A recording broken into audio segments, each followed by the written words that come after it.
Hello everyone, I am Nisha Lamba and I welcome you all to our channel Unacademy judiciary. और आज के इस particular video में हम लोग करेंगे बातचीत। जनरली मैं आप लोगों के लिए लीगल अपडेट्स यहाँ पर लेकर आती हूँ, करंट अफेयर्स लेकर आती हूँ, बट आज का जो सेशन है वो बाकी किसी भी अपडेट के बारे में नहीं है। ये 3 ईयर का जो रूल आया है उसके बारे में हम बात करेंगे। अब देखो, आपको ऑलरेडी पता है कि क्या रूल है, कब से लागू होगा, कैसे होगा, तो मैं आपको जजमेंट के बारे में नहीं बताने वाली हूँ। जजमेंट के क्या कारण थे, तो उन सब चीज़ों के बारे में हम बात नहीं करेंगे। बस ब्रीफली आपको बता दूं कि ऑब्वियसली आप लोगों को पता ही है कि अब से जो भी जूनियर डिवीजन के जो भी एग्जाम्स होंगे सिविल जज के लिए, उन सभी एग्जाम्स के लिए मिनिमम 3 साल की प्रैक्टिस का रूल मैंडेटरी कर दिया है। तो अगर आपकी 3 साल की प्रैक्टिस नहीं हुई है तो आप एग्जाम देने के लिए एलिजिबल ही नहीं है। तो ये एलिजिबिलिटी क्राइटेरिया सेट किया गया है। साल 2002 के अंदर ये क्राइटेरिया हटाया गया था। तो उससे पहले भी क्राइटेरिया एग्जिस्ट करता था, बट उस दौरान ठीक से रिक्रूटमेंट के लिए उतने कैंडिडेट्स नहीं आ रहे थे। तो इस वजह से जरूरत फील की गई कि ये जो क्राइटेरिया हम लगा देते हैं वो हटा देते हैं, क्योंकि होता क्या है कि 3 साल प्रैक्टिस करने के बाद जो लॉयर्स थे उनकी प्रैक्टिस सेट हो जाती है और वो फिर जुडिशरी के एग्जाम के लिए अपीयर होना बंद हो जाते हैं। तो इस वजह से रिक्रूटमेंट हो नहीं पा रही थी, वैकेंसीज भर नहीं पा रही थी, इस वजह से ये रूल हटाया गया था। बट फिर कुछ समय के बाद लगा कि जो जजेस अपॉइंट हो रहे हैं उन जजेस को एक्सपीरियंस नहीं है, क्योंकि वो जजेस अपॉइंट होते ही सीधा लोगों की लाइफ से रिलेटेड, उनकी लिबर्टी से रिलेटेड, उनकी प्रॉपर्टी डिस्प्यूट से रिलेटेड, उनके मैट्रिमोनियल डिस्प्यूट से रिलेटेड, मतलब हर चीज से रिलेटेड वो फैसले ले रहे हैं। अब वो फ्रेश लॉ ग्रेजुएट्स हैं, उनको लाइफ का इतना एक्सपोजर नहीं है, उनको लिटिगेंट्स के साथ उतना एक्सपोजर नहीं है, तो जो बुकिश नॉलेज है वो ठीक से उतना ज़्यादा अच्छे इफेक्टिव जजमेंट देने में मदद नहीं कर रही थी। इनफैक्ट जो ट्रेनिंग भी दी जा रही थी जुडिशियल ऑफिसर्स को, वो भी कहीं ना कहीं प्रॉब्लम कॉज कर रही थी। तो अब इसके ऊपर जो व्यू पॉइंट्स हैं वो बटे हुए हैं। कुछ हाईकोर्ट्स का मानना है और बाकी जो हाईकोर्ट के जजेस हैं उनका मानना है कि ऐसा कुछ नहीं है कि बुकिश लैंग्वेज या बुकिश नॉलेज की वजह से जो एस्पिरेंट्स सिलेक्ट हो रहे हैं वो केपेबल नहीं है, या फिर ऐसा जरूरी नहीं है कि 3 साल की प्रैक्टिस करने के बाद ही आप एक्स्ट्रा केपेबल हो जाएंगे। तो ये अगेन इनके ऊपर जो व्यूज हैं वो डिवाइडेड हैं, but we have to follow the judgment. जो जजमेंट आ चुका है, जिसने ये नया रूल ले डाउन कर दिया है, हमें वही फॉलो करना है जब तक ये पलटा नहीं जाता है। अब पलटा जाएगा, पलटा नहीं जाएगा, उसके ऊपर हमको नहीं वेट करना है। हमें क्या करना है, हमें जो जजमेंट आ गया है उसको अभी के लिए एज इट इज एक्सेप्ट कर लेना है कि जब तक नहीं बदलता, अब क्या पता कब बदलेगा, तो जब तक नहीं बदलता तब तक जो जजमेंट है उसको हम एज इट इज फॉलो करेंगे। ठीक है, आपके सभी सवालों का जवाब दूंगी मैं, बस 5 मिनट आप मेरी बात सुन लीजिए, उसके बाद मैं आप ही के सवालों का आंसर करने वाली हूँ। राइट, तो हम लोग जजमेंट को एज इट इज फॉलो करेंगे जैसा जजमेंट आया है। फालतू की झूठी आस हम नहीं लगाने वाले हैं यहाँ पर कि रिव्यू पिटिशन होगा, प्रोटेस्ट करेंगे और हम ये करेंगे वो करेंगे तब जाके फैसला बदल जाएगा। हम लोगों को उस चीज में टाइम वेस्ट नहीं करना है। अगर रिव्यू पिटिशन होगा, जजमेंट चेंज होगा, आपको पता चल जाएगा। नहीं चेंज होता है तो अब हमें करना क्या है। ठीक है, आई थिंक अब तक आप लोगों को इतना टाइम मिल चुका है, 24 घंटे से ज्यादा हो चुका है जजमेंट को आए हुए, मोर देन 36 आवर्स हो चुके हैं जजमेंट को आए हुए। तो आपको अब तक पता चल चुका है कि क्या जजमेंट है, मतलब आपने एब्जॉर्ब भी कर लिया होगा इस न्यूज को। अब हमें आगे का सोचना है। अब हम बैठ के रोते नहीं रह सकते हैं। हम कितना भी डिसअपॉइंट हो जाओ, कितना भी आप ये कह लो कि अनफेयर है, कितना भी इसके अगेंस्ट आर्ग्यूमेंट्स ले लो, पर अब हम कुछ नहीं कर सकते हैं। हम क्या कर सकते हैं, हमें ये देखना है कि अब मैं क्या कर सकता हूँ, हमारे हाथ में क्या है। तो बस अब हमें यही देखना है। तो आज का जो ये वीडियो है ना, इस वीडियो के अंदर हम यही डिस्कस करेंगे। राइट, तो कुछ सवाल हैं आपके, उन सवालों का जवाब देंगे और फिर हम इसके अंदर डिस्कस करेंगे। लेकिन हाँ, उससे पहले बस आपको बता दूं कि अगर आप मेरे साथ जुड़ना चाहते हो ना इंस्टाग्राम पे या टेलीग्राम पे, बाय चांस आप वीडियो बाद में देखोगे लाइव सेशन खत्म होने के बाद और आपके डाउट्स रह जाते हैं, सॉल्व नहीं हो पाते हैं, तो आप मुझे या तो इंस्टाग्राम पे मैसेज कर देना या फिर टेलीग्राम पे मैसेज कर देना। इन दोनों में से किसी भी हैंडल पे मैसेज करोगे, आई विल रिप्लाई। लेकिन हाँ, डायरेक्टली आप क्वेश्चन मैसेज करना, बजाय कि हेलो मैम, हाय मैम करने के, आप सीधा मुझे क्वेश्चन आंसर भेजो, hi ma'am and this is my question, I will answer your query. ठीक है, सिर्फ हाय हेलो पे रिप्लाई करने का बहुत सारे इस तरह के मैसेजेस पेंडिंग होते हैं, तो मुश्किल हो जाता है सिफ्ट करना। ठीक है, जेन्युइन मैसेजेस को और जेन्युइन प्रॉब्लम्स को। तो इस वजह से डायरेक्ट आप मुझे अपने डाउट भेजिए। राइट, चलिए आज की क्लास में जो ये सेशन है इसके अंदर मैं ये 4 चीजों के बारे में बात करने वाली हूँ कि आपकी काउंटिंग अगर होगी शुरू तो वो कब से होगी, जो 3 साल का टाइम है, वो डेट ऑफ रेकनिंग क्या है। ठीक है, उसके बाद क्या AIB का जो एग्जाम है वो मैंडेटरी है, मतलब AIB पास करोगे तभी एक प्रैक्टिस काउंट होगी। ठीक है, तीसरी चीज जो हम डिस्कस करेंगे कि LLM वाले कैंडिडेट्स का क्या, ठीक है। And fourth, what to do next. अब ये जो व्हाट टू डू नेक्स्ट वाला पोर्शन है ये आपका मेजर पार्ट है। इसके अंदर हम अलग अलग कैटेगरी के स्टूडेंट्स के बारे में बात करने वाले हैं कि एलिजिबल कैंडिडेट्स को आप क्या करना है, नॉन एलिजिबल को क्या करना है, 3 साल पूरे हुए नहीं है, होने वाले हैं, उनको क्या करना है। तो अलग अलग कैंडिडेट्स की अलग अलग अप्रोच रहेगी, कोई एक सेट अप्रोच नहीं है हर कैंडिडेट के लिए। तो मैं अलग अलग कैंडिडेट्स की अप्रोच को डिस्कस करूंगी। तो सबसे पहली बात देखो, मेरा मानना ये है कि 3 साल की प्रैक्टिस से कोई बहुत अच्छा ये नहीं पता चलेगा। हाँ, अगर प्रैक्टिस मैंडेटरी करनी थी तो वो जुडिशियल ऑफिसर बनने के बाद भी उनकी ट्रेनिंग की जा सकती थी, तो वो एक अलग चीज है। मतलब कुछ और तरीके हो सकते थे उस प्रॉब्लम को डील करने के, to be very frank. But again हमारे ओपिनियन से कुछ फर्क नहीं पड़ता। जो अब वर्डिक्ट आ चुका है हमें वही फॉलो करना है, ठीक है। तो हम इसको नहीं बदल सकते हैं। अगर प्रॉब्लम आ भी रही थी, प्रॉब्लम आ रही थी, there is no doubt about it. Lawyers, educator, lawyers और जो जजेस हैं वो कंप्लेन कर रहे थे इसके रिगार्डिंग, बट उसके बारे में हम कुछ नहीं कर सकते हैं, ठीक है।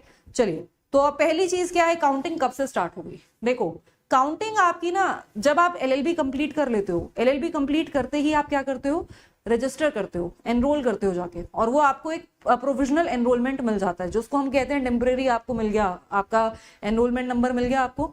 तो आपने वो एनरोलमेंट नंबर जिस दिन ले लिया, जिस दिन आपका वो हो गया एनरोल, उस दिन से आपको 3 साल आपके शुरू हो जाएंगे। तो अगर मान लो आपने एलएलबी कंप्लीट कर ली है और आपकी एलएलबी कंप्लीट होने के बाद आपकी मार्कशीट नहीं आई है, बट आप प्रोविजनल मार्कशीट मतलब प्रोविजनल डिग्री ले सकते हैं अपने कॉलेज से। उस प्रोविजनल डिग्री के बेसिस पर भी आप जल्दी से जल्दी एनरोल कर लो। अगर अभी तक आपने एनरोल नहीं किया है ना, तो आप फटाफट से एनरोल कर लो। और एनरोल करने के 3 साल का टाइम आपको, इसमें जरूरी नहीं है कि आपका ऑल इंडिया बार एग्जामिनेशन क्लियर होगा उसके बाद का 3 साल का टाइम आप कैलकुलेट करेंगे, नहीं। अब ऑल इंडिया बार एग्जामिनेशन जब होगा, उसके लिए आप मतलब उसके लिए आप फॉर्म भरोगे, पेपर देकर आओगे, रिजल्ट आएगा, उसके लिए वेट नहीं करना है। आपको सिंपली बस अपना एनरोल करना है जाकर अपने बार काउंसिल में, और वहां पर आपको फॉर्म भरना है, एफिडेविट भरना है, उसमें पुलिस वेरिफिकेशन होगी, मतलब एक प्रोसेस है, रजिस्ट्रेशन फीस वगैरह पे की जाएगी। आपका वो प्रोसेस 1 महीने के अंदर अंदर पूरा हो जाएगा और आपको टेम्परेरीली आपको एनरोल कर लिया जाएगा। उसकी शर्त ये होती है कि जिस दिन आपको एनरोल किया है उस दिन से लेकर 2 साल के अंदर अंदर आपको ऑल इंडिया बार एग्जामिनेशन क्लियर करना होता है। तो जैसे ही आपका ऑल इंडिया का एग्जाम निकले तो आप उसको फॉर्म भरो, पेपर दो और क्लियर हो जाएगा वो तो, ठीक है। ऑल इंडिया बार एग्जामिनेशन क्रैक करना कोई बड़ी बात तो है नहीं। तो वो आपने क्लियर कर लिया, फिर आपका जो ये एनरोलमेंट है प्रोविजनल, वो आपका परमानेंट एनरोलमेंट हो जाएगा। तो आपका परमानेंट एनरोलमेंट मैटर नहीं करता, मतलब कि वो कब हुआ है, बस हाँ आप 2 साल के अंदर अंदर क्लियर कर लो, बट किस दिन हुआ है उससे नहीं फर्क पड़ेगा। वो डेट नहीं यहाँ पे मैटर करेगी, मैटर वो डेट करेगी जिस दिन आपको प्रोविजनली एनरोल कर लिया गया है, ठीक है। तो प्रोविजनल एनरोलमेंट से लेकर आपके 3 साल जब पूरे हो जाएंगे तब आप एलिजिबल हो जाओगे। तो ये एलिजिबिलिटी जो है वो ऑब्वियसली आपका रिक्रूटमेंट जो भी आपका नोटिफिकेशन आएगा उससे पहले आपकी एलिजिबिलिटी पूरी हो जानी चाहिए, है ना। जैसे पहले क्या था, पहले एलिजिबिलिटी थी कि एलएलबी की डिग्री आपके पास होनी चाहिए, बिना एलएलबी की डिग्री के आप पेपर नहीं दे सकते, एक्सेप्ट राजस्थान, ठीक है। अब जो है, अब आपकी एलएलबी की डिग्री तो हो ही जानी चाहिए, प्लस आपके 3 साल भी पूरे हो जाने चाहिए, उसके बाद अब आप पेपर लिख सकोगे। तो आपकी जो नोटिफिकेशन आएगी ना, उस नोटिफिकेशन से पहले आपकी डिग्री हो जानी चाहिए, मतलब आपका ये 3 साल कंप्लीट हो जाने चाहिए। तो ये है। दूसरी चीज, ऑल इंडिया बार मैंने आपको बता ही दिया, ये एग्जामिनेशन मैंडेटरी नहीं है।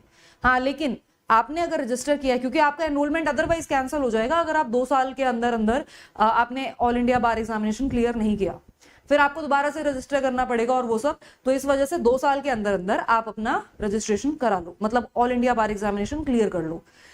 तीसरी चीज, अब एलएलएम के दौरान क्या प्रैक्टिस काउंट होगी, तो देखो प्रैक्टिस के साथ साथ आप एलएलएम कर सकते हो, उसमें कोई प्रॉब्लम नहीं है, ठीक है। तो आपने अगर एनरोल कर लिया है लेकिन आप एलएलएम भी कर रहे हैं तो भी कोई फर्क नहीं पड़ता है, आप उसके लिए एलिजिबल होंगे, आपके जो ये 3 साल हैं वो काउंट होंगे। नहीं नहीं, एपीओ में एलिजिबिलिटी नहीं आएगा, एपीओ में आने का मतलब ही नहीं बनता, एपीओ में नहीं आएगा।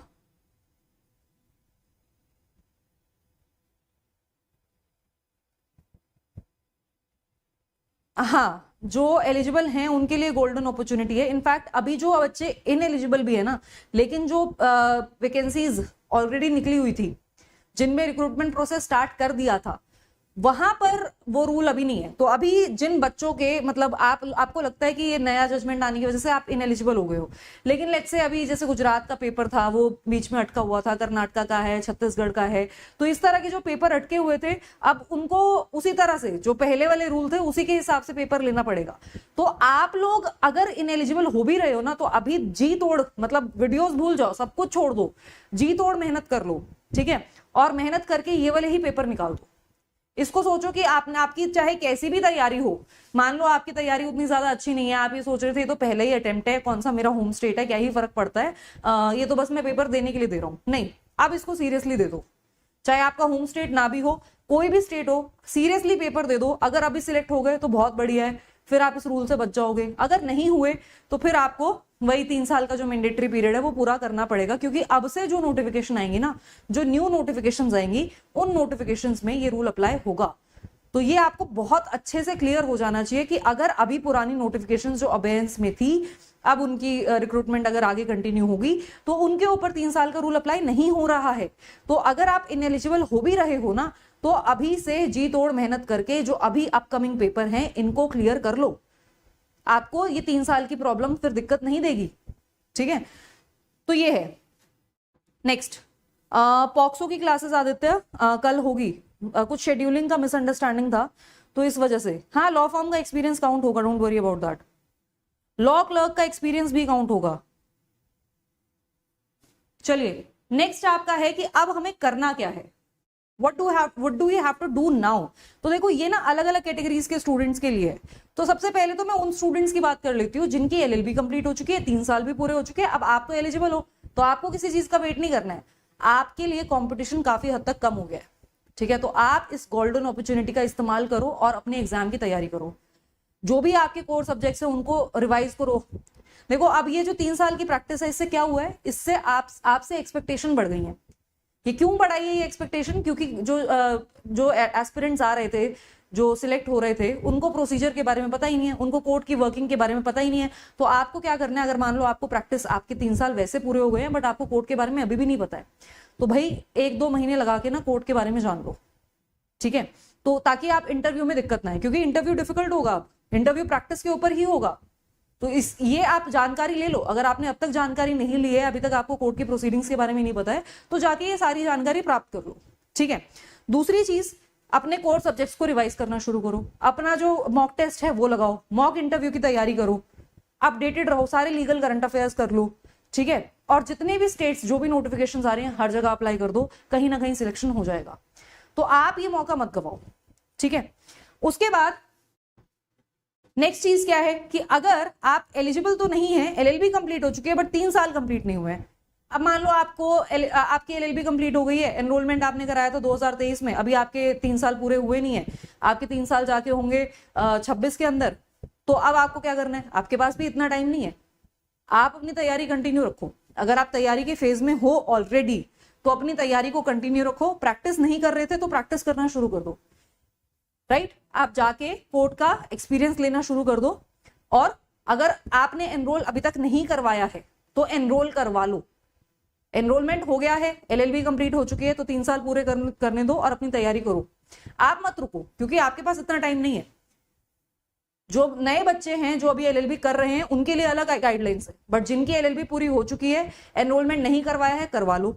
अगर आपका हो चुका है एनरोलमेंट, टाइम पूरा नहीं हुआ है, तो टाइम पूरा होने तक एग्जाम के लिए रेडी हो जाओ, क्योंकि एग्जाम के लिए रेडी होने के बाद आपके पास टाइम नहीं होगा। तो आपको ये देखना है कि आपको प्रैक्टिकल, अब आपको क्या करना है, आपको जो आपका लर्निंग है उसका प्रैक्टिकल एस्पेक्ट भी सीखना है। तो आपका काम बढ़ गया है, ऐसा नहीं है कि आपका काम आसान हो गया है, आपका काम बढ़ गया है, क्योंकि इंटरव्यू के अंदर आपके लिए डिफिकल्टी हो जाएगी, ठीक है। तो आप प्रैक्टिकल एस्पेक्ट देखना शुरू करो, जो भी आप चीजें पढ़ रहे हैं, स्पेशली सॉरी अबाउट दिस, तो जो भी आप जजमेंट्स पढ़ रहे हैं, जो भी आप प्रोसीजर देख रहे हैं, उस प्रोसीजर को कोर्ट में देखना शुरू करो। सिविल हो, क्रिमिनल हो, जो भी आपका पेपर में आने वाला है उसको कोर्ट में देखना शुरू करो, तब जाकर बात बनेगी, ठीक है। और अपना पोर्टफोलियो भी बनाना शुरू कर दो, जैसे रिसर्च पेपर लिखना शुरू कर दो, क्योंकि अब आपके पास टाइम है, तो रिसर्च पेपर लिख लो ताकि आपका रिज्यूमे अदरवाइज अच्छा हो जाए। दूसरे एग्जाम्स देना शुरू कर दो, एपीओ वगैरह, मान लो आपको एकेडमिक्स में इंटरेस्ट है तो एलएलएम के लिए पेपर दे दो, क्लैट वगैरह दे दो, ताकि आप एलएलएम के लिए अपीयर हो जाओ। तो आपको ये करना है। अब अगले स्टूडेंट्स की कौन सी बात है, और स्टूडेंट्स ऐसे हैं जो अभी एलएलबी के फाइनल ईयर में हैं या मिड कोर्स में है, मतलब आप सेकंड ईयर में हो, अगर 3 साल का कोर्स है तो सेकंड या थर्ड ईयर में हो, या फिर अगर 5 साल का कोर्स है तो चौथे 5वें साल में हो। तो आपको क्या करना है, अब देखो आपको ऐसा लगेगा कि अभी तो मेरी जर्नी के 3 साल और बचे हैं तो मैं तो चिल कर सकता हूं। नहीं, चिल आप नहीं कर सकते हैं, आपके लिए बहुत अच्छा टाइम है। थर्ड ईयर में अगर आप हो 3 साल वाले कोर्स के, या फाइनल ईयर में हो, या फिर मतलब फोर्थ ईयर के अंदर भी हो, फोर्थ फिफ्थ सेकंड थर्ड, तो इस तरह से अगर आपका है एलएलबी का टाइम, तो एलएलबी के दौरान अपनी अगर आप कहीं से क्लासेस लेना चाहते हो तो क्लासेस ले लो।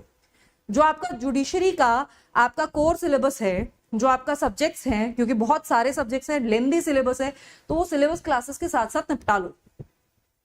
जब आपका सिलेबस खत्म हो जाएगा, जैसे ही आपकी एलएलबी कंप्लीट होगी, फटाफट एनरोल करो बिना टाइम वेस्ट किए और सीधा प्रैक्टिस में घुस जाओ।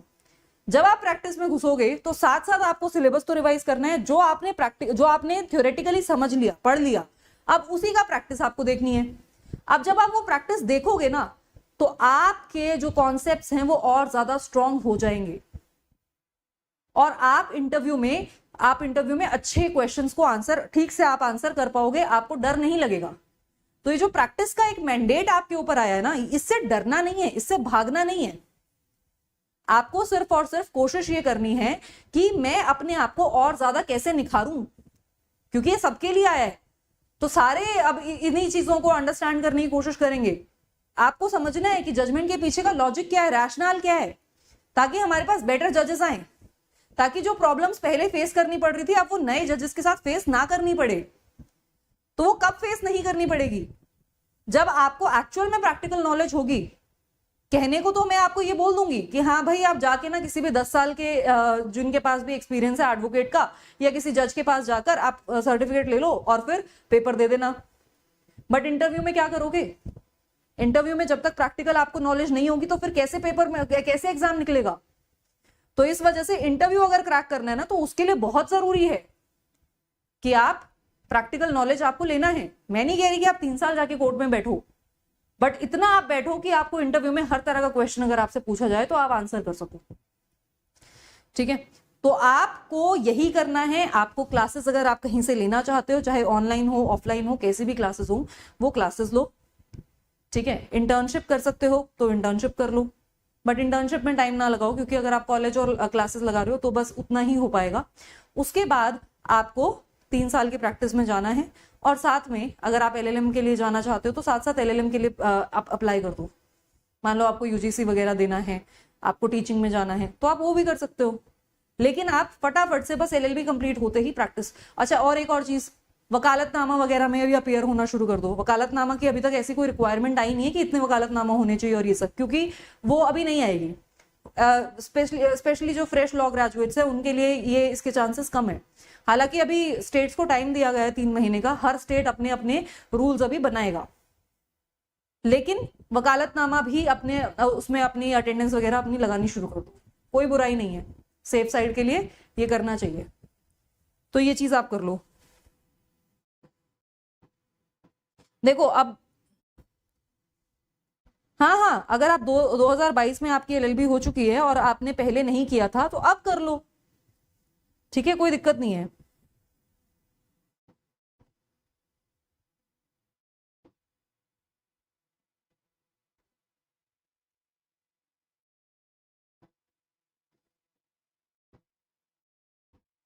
नेक्स्ट,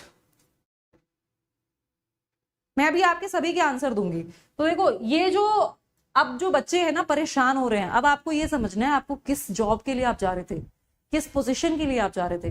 क्या वो पोजीशन इम्पेशेंट लोगों के लिए है? नहीं है ना। तो आपको ना अपने अंदर इस टाइम पर धैर्य बना के रखना पड़ेगा। I know it is easier said than done. अब जब हमारा करियर लाइन पे होता है, इतने सालों का आपकी एक उम्मीद होती है, वो उम्मीद जब ऐसे शैटर करती है तो बुरा तो लगता है। मैं आपकी फीलिंग्स को बहुत अच्छे से अंडरस्टैंड कर पा रही हूँ। तो बुरा तो आपको डेफिनेटली लग रहा होगा, ऐसे धोखा सा लग रहा होगा कि ये क्या कर दिया। बट अब जो है वो है, एक्सेप्ट करना है और आगे बढ़ना है, सोचना है कि अब क्या करें। ठीक है, तो अपने आप को एक ये समझो कि हाँ आप एक मेच्योर जज बनने वाले हैं, एक अच्छा जज बनने वाले हैं। तो ये जो 3 साल की प्रैक्टिस का रूल बनाया है ना, इसको एक अपॉर्चुनिटी मान के चलो। इससे आपको प्रैक्टिकल एक्सपोजर मिलेगा, आपकी तैयारी बहुत बढ़िया होगी।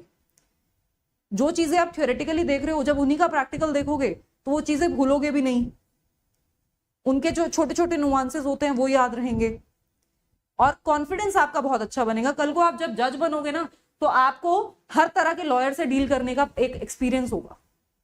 अभी आजकल क्या होता है कि जो स्पेशली फ्रेश ग्रेजुएट्स जाते हैं, उनको सीनियर लॉयर्स बहुत ज्यादा रिस्पेक्ट नहीं करते हैं। तो आपको दोनों साइड का एक्सपीरियंस होगा, तो आप जो लॉयर्स हैं उनके साथ भी अच्छे से डील कर पाओगे, लिटिगेंट्स के साथ भी अच्छे से डील कर पाओगे। तो लॉन्ग रन में ये आपके लिए एक वेलकमिंग स्टेप हो सकता है।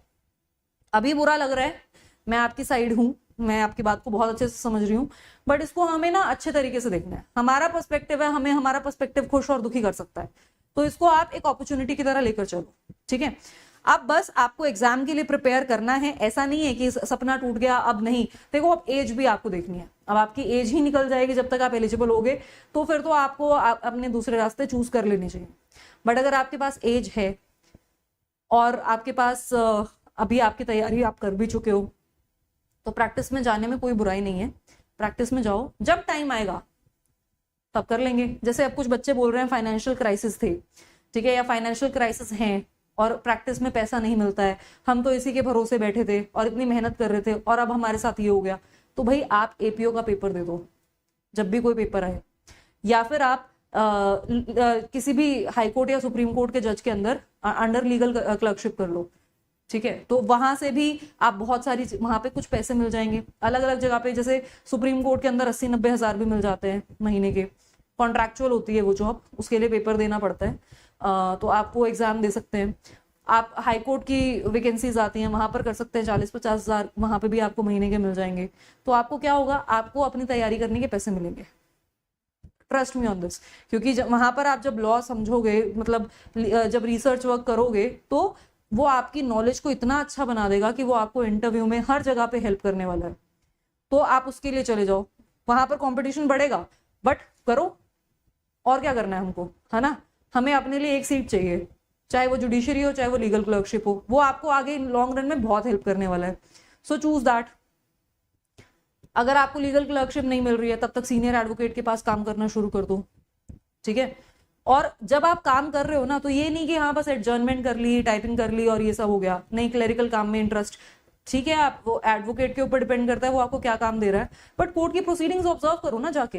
कोर्ट में जा ही रहे हो, तो कोर्ट में अगर वो आपका जो क्लर्क, आपका एडवोकेट है, वो आपको नहीं दे रहा है उतना काम, तो जब जितना भी काम आपको मिल रहा है उसके साथ साथ आपको पता है आप वहां पर प्रैक्टिस करने के लिए सिर्फ लॉयर बनने नहीं गए हो, आप प्रैक्टिस करने गए हो क्योंकि आपको जज बनना है अल्टीमेटली। तो आप वहां पर चीजें सीखो, ठीक है। और जो आपका टाइम बच जाता है, 9 से 5 का आपका कोर्ट होगा, 5 से लेकर सुबह 9 बजे तक आपको सोना भी है, बाकी चीजें भी करनी है। रोज का आपने 2-3 घंटे निकाल लिए, 4 घंटे निकाल लिए कम से कम, और आपने अपनी क्लासेस लगा ली, आपने पढ़ाई कर ली, अपनी तैयारी कर ली। तो ये आपको करना है, ठीक है। तो ये आपका सही तरीका होगा। और एकेडमिक एंगेजमेंट शुरू कर दो, मतलब जैसे मैंने आपको पहले भी बोला, रिसर्च पेपर वगैरह लिखो, एग्जाम के लिए प्रिपेयर हो जाओ। मतलब ये मत करना कि 3 साल के बाद शुरू करेंगे। 3 साल जिस दिन पूरे होंगे उस दिन आप ऐसे होने चाहिए कि वॉरियर बिल्कुल तैयार है, अब तो बस आर या पार है। तो वैसे अगर आप हो जाओगे ना, तो आपको 3 साल क्या कुछ भी फर्क नहीं पड़ता इस चीज से कि कितना आपके ऊपर मैंडेट लगाया है, कितना नहीं। इतना टाइम आपको पता भी नहीं चलेगा, क्योंकि इतना लेंदी सिलेबस है ना, 35-36 सब्जेक्ट हैं, लैंग्वेज भी है, कई जगह पे जीके भी है। तो इतना लेंदी सिलेबस है कि इतना टाइम आपको लग जाएगा, क्योंकि अब प्रैक्टिस भी करनी है, ठीक है। तो आपके लिए सही है, मतलब प्रैक्टिस में भी हाथ जम जाएगा, ठीक है, और आपका एक बैकअप भी बन जाएगा। कल को मान लो जुडिशरी एग्जाम ना निकले, प्रैक्टिस भी तो सेट हो रही है साथ साथ। तो इसको ना एक अच्छे तरीके से देखेंगे हम इसके ऊपर रोएंगे नहीं, दुखी नहीं होंगे, राइट। और साथ साथ जो भी आपके दूसरे ऑप्शंस हैं उनको एक्सप्लोर करना शुरू कर दो। मतलब हमारा जुडिशरी लॉन्ग टर्म गोल है ना, शॉर्ट टर्म अभी के लिए हम कोई और एग्जाम क्लियर कर लेते हैं, राइट। तो आपके यूपीएससी की तैयारी कर सकते हो। अगर आपको लगता है कि नहीं मुझे तो नहीं करनी है नौकरी, मेरे को तो तैयारी ही करनी है, तो यूपीएससी का लॉ ऑप्शनल आपका प्रिपेयर्ड है तो आप यूपीएससी का पेपर दे दो, यूपीएससी के बाकी सब्जेक्ट्स प्रिपेयर कर लो अगर आपका लॉ प्रिपेयर्ड है तो तो इस तरह से आपको अपनी एक स्ट्रैटेजी अपने हिसाब से बनानी है। मैंने जनरल बातें बता दी, बट हर बच्चे के सर्कमस्टांसेस अलग होते हैं। मैं हर बच्चे के लिए यहाँ पर, क्योंकि अब 1000 बच्चे मान लो मुझसे पूछेंगे मैम मुझे ये बता दो ये बता दो, ऐसे तो एक एक इंसान का तो बताना बहुत मुश्किल हो जाएगा। बट जनरल जो है वो ये, मेरा जो आपका पूरी इस चर्चा का कंक्लूजन है वो ये कि हमें रहना है पॉजिटिव। हमें अब रोना नहीं है, हमें डिसअपॉइंट नहीं होना है। जितना टाइम हमने लगाना था लगा लिया, अब हमें देखना है हमारे लिए बेस्ट पॉसिबल सॉल्यूशन क्या है। सॉल्यूशन ओरिएंटेड अप्रोच हम रखेंगे, सॉल्यूशन मिल जाएगा। कभी भी ऐसे नहीं होता, हताश होना ही नहीं है, ठीक है। So this we have to do, and we have to work hard, we have to accept the situation, and we have to devise a method for ourselves, right? Yes, we have to keep the spirit high.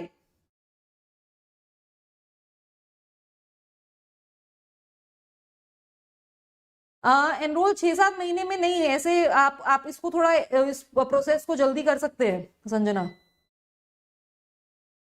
हाँ देखो, ये जो practice, ये जो rule आया ना, ये सभी स्टेट्स के लिए आया, तो ऐसा नहीं है कि मेरे स्टेट में लगेगा या नहीं लगेगा, इसको आप लेकर डाउट में मत रहना। ये सभी स्टेट्स के लिए है, पूरे इंडिया में सभी स्टेट्स के लिए रूल आया है। जो नोटिफिकेशंस आ चुकी हैं, जिनका रिक्रूटमेंट प्रोसेस स्टार्ट हो चुका है, वो पुराने रूल के हिसाब से चलेंगी। जिनका रिक्रूटमेंट प्रोसेस अभी स्टार्ट नहीं हुआ है उनकी नहीं, ठीक है। तो रिक्रूटमेंट प्रोसेस स्टार्ट होने के ऊपर है। अब जिन जिन ने भी अपना रिक्रूटमेंट प्रोसेस रोक दिया था बीच में क्योंकि जजमेंट पेंडिंग था, तो उनके केसेस में तो पुराना रूल ही लगेगा, उनको 3 साल का पीरियड मैंडेटरी नहीं है, ऑलराइट। लेकिन अगर कोई नई नोटिफिकेशन आती है तो अभी सुप्रीम कोर्ट ने 3 महीने का टाइम दिया है स्टेट्स को। 3 महीने के अंदर अंदर रूल्स बनाओ, और जो रूल्स बनेंगे उन रूल्स के अकॉर्डिंग फिर रिक्रूटमेंट, फिर आपकी नोटिफिकेशन आएगी और फिर उसके अकॉर्डिंग पेपर होगा। तो अभी आपका जो ये टाइम है ना, ये जो बचा हुआ बीच में ये टाइम है, तो जो आपकी पहले से ऑलरेडी रिक्रूटमेंट प्रोसेस जहां स्टार्ट हो गया, उनको तो वो लोग बच्चे टाइम वेस्ट मत करो, ठीक है। आप अपनी पढ़ाई करो, और ये वीडियो भी छोड़ दो, अपनी पढ़ाई करो, जाके यहाँ पर मत बैठो, ठीक है। जब भी पेपर होगा इस पेपर को निकालो, कंपटीशन इस पेपर में बहुत हाई होने वाला है, क्योंकि सभी बच्चे डेस्परेशन में बहुत ज्यादा पढ़ने वाले हैं। जो पेपर को शायद कैजुअली भी ले रहे थे, जो उतना सीरियसली नहीं ले रहे थे, एज अ प्रैक्टिस पेपर दे रहे थे, वो भी बहुत ज्यादा अच्छे से पढ़ेंगे। तो अब आप मत टाइम वेस्ट करो। अगर आपका कोई भी पेपर अभी निकला हुआ है किसी भी स्टेट को जिसको आप टारगेट कर रहे थे, वो पेपर आप जरूर दो, ठीक है। बट हाँ, अगर नई नोटिफिकेशन आनी, क्योंकि बहुत सारे पेपर आने थे, एमपी का आना था, बिहार का आना था, यूपी का आना था, डीजेएस आना था, तो ये जो भी आएंगे अब इनमें 3 साल का मैंडेटरी है। तो इसके लिए 3 साल जिनके हो गए हैं वो तैयारी शुरू कर दो, वो मत टाइम वेस्ट करो, क्योंकि आपके लिए बहुत अच्छा टाइम है, क्योंकि अभी आपका कंपटीशन काफी हद तक कम हो चुका है, ठीक है। बट आपको भी प्रैक्टिकल नॉलेज इसी टाइम पे गेन कर लेनी चाहिए, थोड़ी बहुत, ज्यादा नहीं, ज्यादा आपको फोकस करना है पेपर के लिए, क्योंकि अभी तो प्रीलिम्स करना है, फिर मेंस करना है, तब जाके इंटरव्यू की बात आएगी। तो ज्यादा फोकस अपनी तैयारी पे करो, ठीक।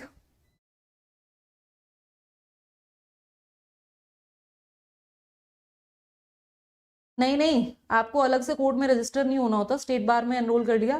कोर्ट का होता है कि आप कौन से आपने कोर्ट का एनरोलमेंट वगैरह कर दिया, वो एक अलग चीज है, बट उसका कुछ नहीं है। आपने AIB क्लियर किया है, तो आपका देखो, मुझे ऐसा लगता है कि आप एक बार सर्टिफिकेट ऑफ प्रैक्टिस देख लो। ये आपको ना एक बार बार काउंसिल से आपको इसका क्वेश्चन ले लेना चाहिए, क्योंकि होता क्या है, जब हमारा प्रोविजनल हम कर देते हैं, प्रोविजनल एनरोलमेंट हो जाता है, प्रोविजनल एनरोलमेंट होने के 2 साल के अंदर अगर हम पेपर क्लियर नहीं होते करते हैं ना, तो हमारा वो एनरोलमेंट रद्द हो जाता है, ठीक है। फिर हमें दोबारा एनरोल कराना पड़ता है, तो ये आपको एक बार क्लियर करना पड़ेगा।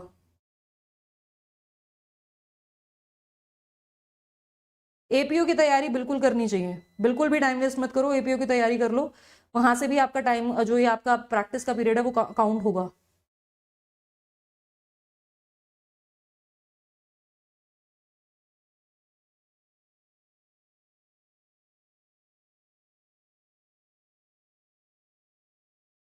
हाँ, UPSC की तैयारी अगर आप करना चाहते हैं तो आप कर लो, UPSC की तैयारी कर लो, that is also good option.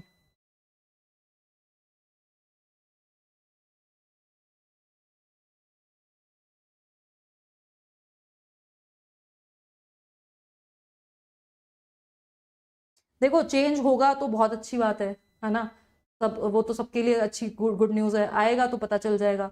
लेकिन अभी उसके लिए वेट मत करो, इतनी मतलब इतना इजी नहीं होता चीज़ें बदलना। चेंज होगा तो अच्छी बात है, लेकिन हमें उसके ऊपर क्यों, जो चीज़ हमारे हाथ में नहीं उसके भरोसे क्यों बैठना है? उसके भरोसे बैठे रहो और टाइम वेस्ट कर दो, क्या फायदा है? जो हमारे हाथ में है वो करो। हमारे हाथ में क्या है, हमें अपना आप तरीका देखना है कि चलो कोर्ट ने तो जो करना था कर दिया, अब हमें देखना है कि हम क्या कर सकते हैं। तो जो चीज़ अपने हाथ में होती है ना वो करनी चाहिए। कभी भी ये मत सोचो कि अभी काश ऐसा हो जाए, काश, वो विशफुल थिंकिंग होती है। Just do what you can do.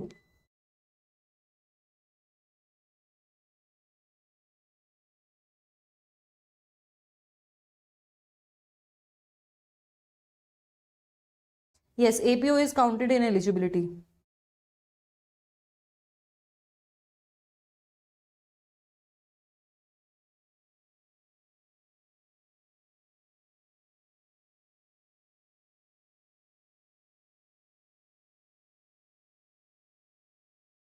I think मैंने सबके आंसर्स का सबके डाउट्स का आंसर दे दिया है।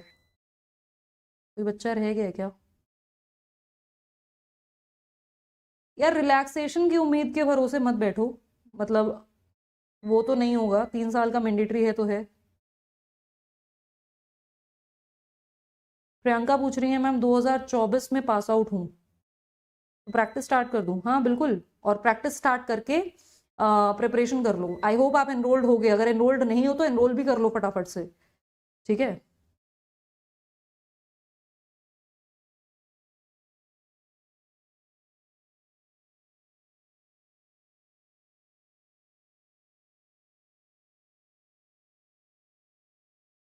नहीं, फॉर्म रीओपन होने के चांसेस कम है,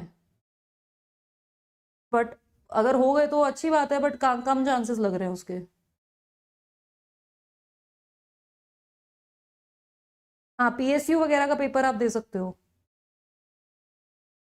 क्लैट तो हमेशा ही होता है, रेगुलरली होता है, क्लैट का आप दे सकते हो।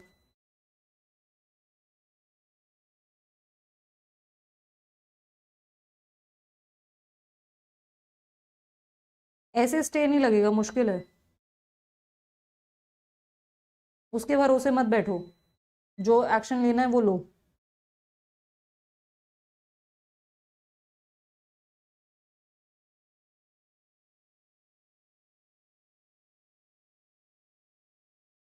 हाँ, LLM के साथ प्रैक्टिस कर सकते हो, मैंने बताया सबसे पहले स्टार्टिंग में बता दिया था मैंने।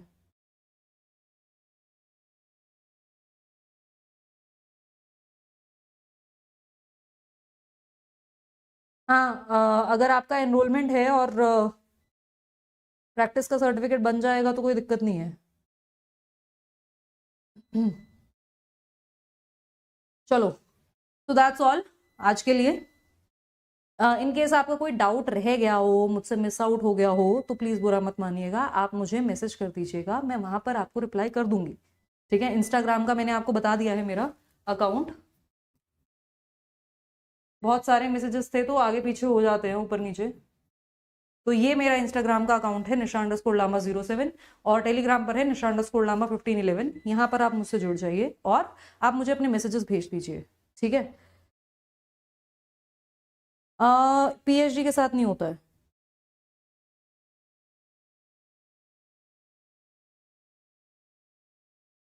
लॉ क्लर्क का एक्सपीरियंस कोर्ट ने एक्सप्लिसिटली बोला है जजमेंट में क्लियरली कि लॉ क्लर्क अगर आप हैं तो आपका वो टाइम जो आपने लॉ क्लर्कशिप में दिया है वो टाइम भी काउंट होगा, ठीक है।